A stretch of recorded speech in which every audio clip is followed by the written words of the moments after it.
good as Ablett was in 2013, as powerful as he looked, as fast as he looked, as uncatchable as he looked, was he as good as his season the year after, in 2014?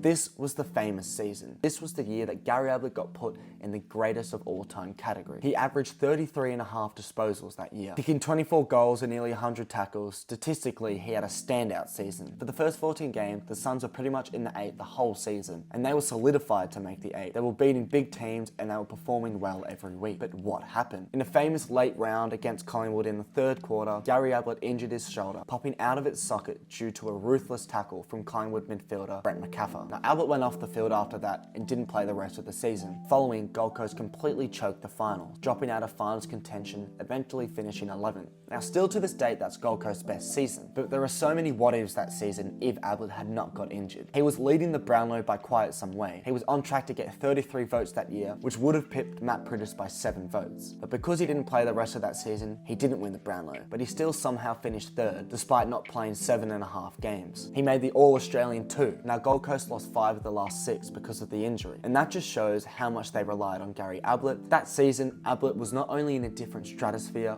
for me, he was in a different universe. Not only could he not be touched, he couldn't even be seen. He was that quick, he was that explosive, his eye for goal. He was, by a country mile, the best player in the competition. No one could argue against that. If he had played in a decent side, who knows what he could have done.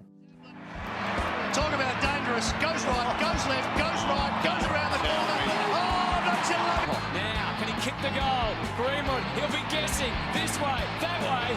That's the O'Meara and Ablett. You can't give him a second chance. He knows. He just knows, Gary. It landed anywhere, and it lands with Gary Ablett. And that is just stunning. It's just not right. He's He's a long way from goal, outside 50. He's already kicked one good one, but it's Gary Ablett. What was I thinking? It was always going to be a goal. Somehow Ablett squeezes it through as he got all the way, little Gary. But was that 2014 season for Gary Ablett as good as Nat Fyfe in 2015?